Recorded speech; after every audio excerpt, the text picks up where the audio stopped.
Welcome to Socotra for another casted game. On the northwest side of the island, we have Biwi in the blue as Zhuge's legacy, and on the southeast side in the pink, we have Fury's Meh as the Ottomans. And if you know the casted games that I've done before, if you've been following the channel, you'll know all of the Mehs are Nightmeh, and he does a different account for each civilization, so he can really properly test them out and focus on one. So this time we are seeing the Ottomans, so hopefully we're going to see a Mehter at some point. And if you want to be a Chad just like Nightmeh and see your games casted,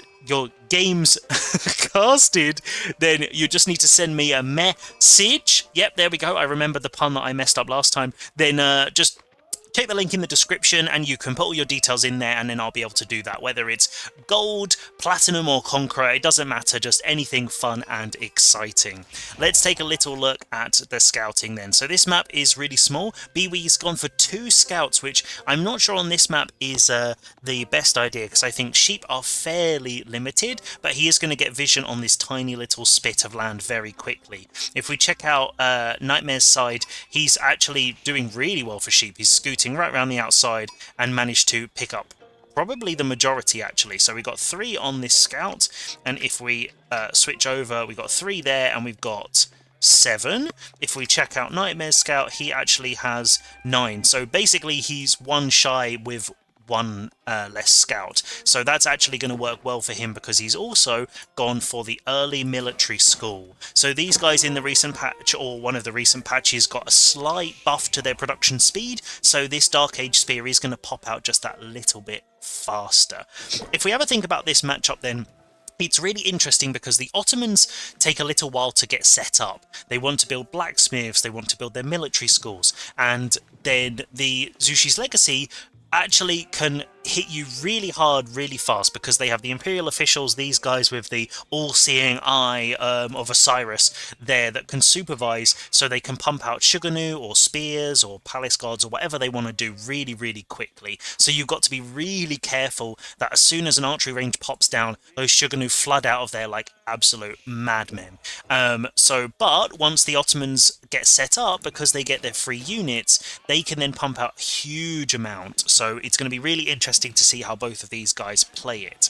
Now, if we have a look at the map, because this is the first time that I've actually been watching matches on Socotra. I missed the whole tournament where they added them in, and it's really interesting. So obviously there's no fish. If you have a look at the water, the beautiful animation on the water, but there's no fish, no deep fish or anything like that. But your gold is along the coast. So most of the gold veins spawn around the edges, so you can see they're all around the coast, down over here by Biwi's side, and then also over on the top. So you will often see people building docks and getting some warships, because then you can actually go around and attack and keep people off the resources on the outside. Biwi is going for the meditation garden in the center, a very greedy spot. So he's going to be getting a load of wood there, some berries. I'm not sure about this position necessarily. I probably would have either gone for the heavy gold, so you could have gone up on this side and probably got both of those gold veins, or maybe even slightly down here could have got maybe this berry patch, and the wood as well. So clearly he's going for food and wood, so I imagine we're going to be seeing some aggression very soon from him. And aging up with 3 is going to be quite fast, because they also get the buff that Chinese get for their production speed. So if we take a little look, once that's updated, he's going to be getting a nice little buff to his income. Also, it's one of those things to remember that the meditation gardens also will reduce the resources when there's units around it. So up to 10 units, I think, reduces it by 100%. So even if you've only got a scout, just sending a single unit here does actually hurt their eco quite a lot. And unfortunately, the boar, although he's looking awesome and he's going to take a little drink from this pond, he doesn't actually buff up the food. It's only from berries. So no deer and no boar, unfortunately. We can see that Nightmare's gone for the the Sultan Honey trade network, which you get the 3 traders and you can put more traders in there to get that passive gold. So he's going to be able to get that gold income pumping. We are also going to see him going heavy onto wood, because I imagine as the Ottomans, you're going to want to see some production drop down very sharpish. Taking a look over here we go. So we've got the Zhuge Nu starting to pop out, first one in queue. We've only got one Imperial official at the moment, which is supervising the wood by the looks of things. So definitely want to be getting another one so we can pump out more of those units. But we've got a second range going down now, so that's going to work really nicely, and that's going to start putting out some real damage. These spears are going to have to be super careful because they are going to absolutely melt those units. So the spear is damaging this, and if you see there, that's dropped now. It's because there's 2 units there, but the Zhuge Nu are going to be able to come over and look at that damage. Even just the one, that is really quickly whittling it down, so Nightmeh's going to have to be super careful. Going into Sipahi, now that he's in the feudal age, he's able to switch his military school, so we can see that he's got all of these options. We've got the Mehter, which we're going to definitely have to see from Nightmeh at this stage as his namesake, but these units shifting around, trying to keep the meditation garden going down, and we've got 6 Zhuge Nu in total. So this is where the mass starts to get a little bit scary for Zhu Xi's legacy. If we take a little look over, he's still not supervising the archery ranges. Obviously he's supervising that, which gives you the boosted wood income, but I would say at the beginning it's always a nice idea to get those Zhuge Nu out really quickly. So running under TC fire, oh, that's a bad spot to be in. Those Zhuge Nu, although they are good, they are going to be taken out very quickly by that TC fire. So Nightmeh using his defender's advantage there to the maximum. So that's 3 or 4 of those units that's gone down, and there's 1 villager taken out by Biwi, so not too bad at this stage. So the first Sipahi is going to be coming out in a minute. That's very slow. We definitely want to be seeing a blacksmith to get that sped up. And if we take a look now, so Biwi is defending his meditation gardens, and he's trying to continue pumping out those units. But as I suspected, we do have a Dao, so the archer ship. So now he's going to be able to slowly pop round, sail around the edge of the map, enjoying his best life, looking for one piece, and he's going to find it at the back on this gold vein. So if this gets denied, that's going to cause Biwi a few headaches. If we take a look over, the Zhuge Nu mass now is starting to build, 9 strong, but Sipahi in the field, and these guys are absolutely amazing because they get their extra damage, so they do 24 per hit, but we are going to need to see the range defense in as quickly as possible. Whenever you're against Zhu Xi, you need to be getting that, because these guys have that burst attack, so they get 3 attacks, and if your armor applies to each one. So you will also see that they've got the +1, which means they get extra 3 damage per attack there. So this is where these Zhuge Nu are really great, especially against anything that doesn't have heavy armor. Look at that, quickly taken out, and this is where the massive Zhuge Nu is the scariest thing, just like a longbow rush. But if we take a look, there we go, no villagers down, but completely denying that back gold now. So he's going to be able to keep them off that and force them inland, which is going to work really nicely for him. If we take a look, I imagine we're going to be seeing rams at some point. This is the usual classic play. We've also got a couple of spears there to get rid of the cavalry, but with the numbers at the moment, the Zhuge Nu should be able to hold out pretty well against them. Blacksmith finally up, there we go. So now they're getting that influence, which increases their production rate, so these Sipahi are going to be coming out significantly quicker. And we got the range defense just coming in, iron undermesh, exactly as we expected. And honestly, guys, I'm not psychic. I didn't know he was going to put siege engineering in. It's just the play. That's what everybody does. So the ship is now sailing around, enjoying his best life in the sun, and he's hopefully going to spot out these guys. So if Nightmeh can keep him off all these side golds, that's going to make his life a little bit more difficult. Although, as the Chinese, he does have the taxes. So as long as Biwi is able to micro his Imperial official well enough, he will be able to pick those up. So he has 2 so far, and there we go, so he's going to be getting them off the gold again. And siege engineering is in, so they're going for double rams, very heavy. So this is where Nightmeh is doing the right thing. He's massing up in safety, ready to attack, because you definitely don't want these units whittling you down very slowly. So doing the little circle around, their little rain dance to try and get the ram building a little bit faster. There we go. So both built. The scout getting caught out there by those archers, and there we go. The Sipahi mass is building. Rams slowly coming in. Let's take a little goosey gander as they come in ready to attack, and heading back into the center there. So I thought there was going to be a big engagement, but Biwi is taking his time as the ship is there just slowly causing a problem, annoying his archery range there. So still no catch on this gold vein at the top, but we do see a defensive dock going down, so this is where he's now going to be able to do some counterplay. Whether he ends up wasting resources trying to take out the archer ship, but there we go, the big conflict. The rams are coming in and the Zhuge Nu are now under TC fire. Good, the TC is completely full. That's going to be doing a huge amount of damage, and focusing on these rams, I think we need to be focusing on the Zhuge Nu, and the archers need to be getting those spears out. If we lose those Sipahi, we're going to be in real trouble. So if the spears go down, then we can start attacking. More rams going in on the top side, and we can see in queue nothing from the dock as of yet. So we're going to keep an eye on the action over here. So we can see Nightmeh's archer ship at the top still doing his thing, and the production getting set up now. So we got 2 archery ranges, and we've also got the stable, and there we go. We see the Mehter coming in very shortly after the next Sipahi. So the numbers really starting to build, and this is where the Ottoman strength lies, that the more time you give them, the more they can do. We can't actually see his vizier points, but I imagine we went for the sheep one, the Anatolian Hills. I'm not sure if we can actually take a little look. If we flick out very quickly to Nightmeh's perspective, oh, we're just about to get a vizier point, so let's wait and see if that pops in very, very quickly. So the vizier points were adjusted in a recent patch as well, so they're taking time. And what's he going to go for?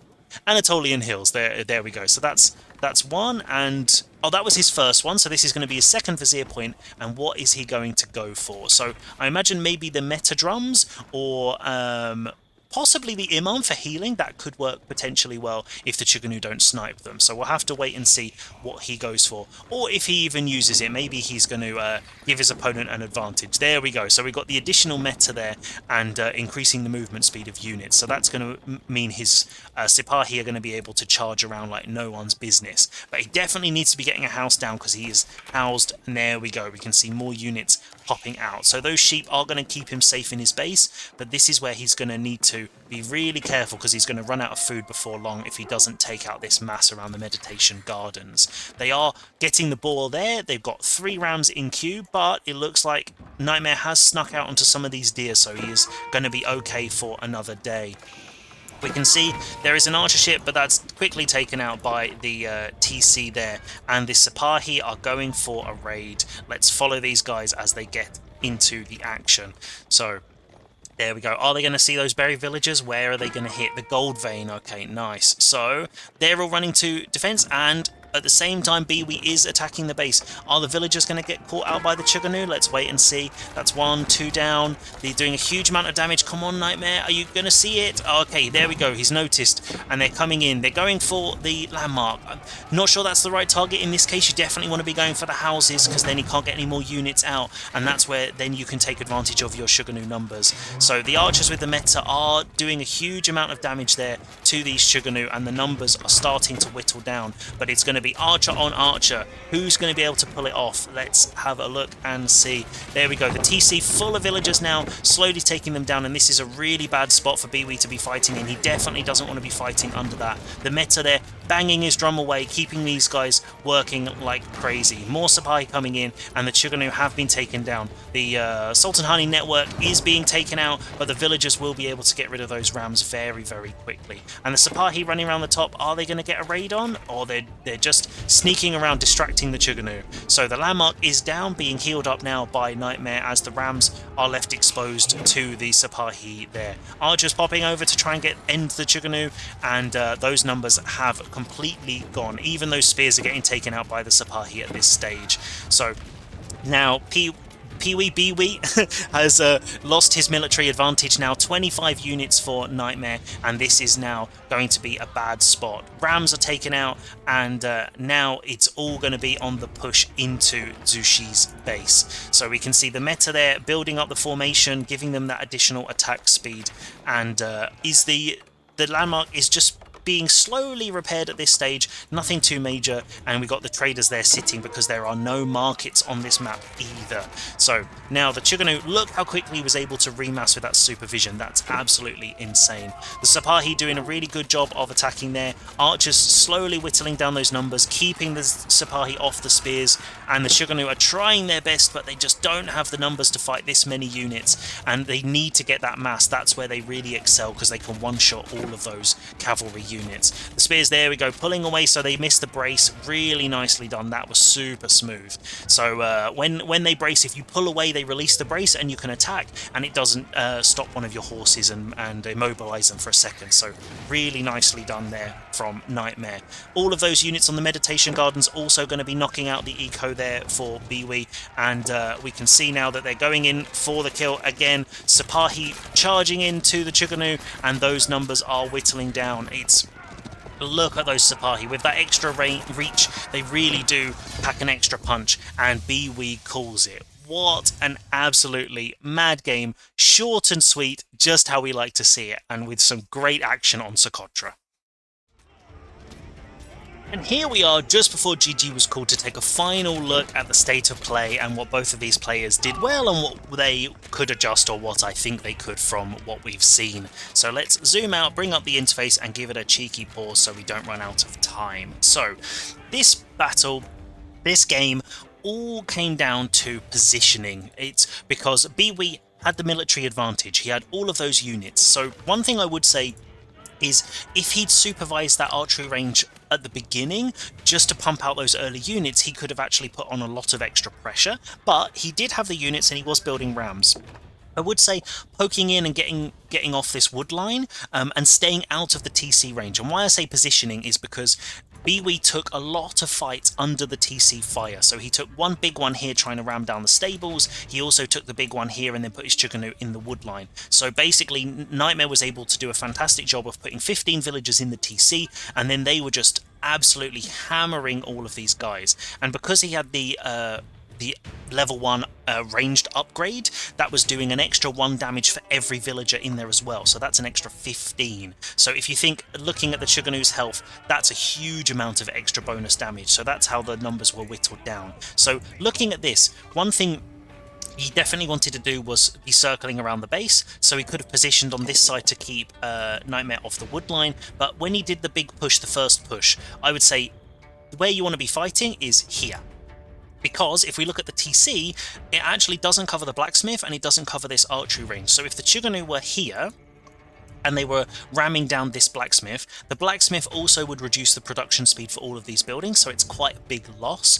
And it's a position where the Zhuge Nu can stay well out of range, and his units have to come out or the blacksmith goes down, and then the rams could come in and go for the archery range or the other production. If he has no production, then he won't be able to make any more units. Whereas, for the most part, Bee-wee's eco was basically untouched until the Sipahi raid come in, so then he would have been able to just continue pumping out those units. I think waiting just for the siege engineering also was part of the problem of just that delayed, which let Nightmeh set up his eco, because that's the thing, they take time to get set up.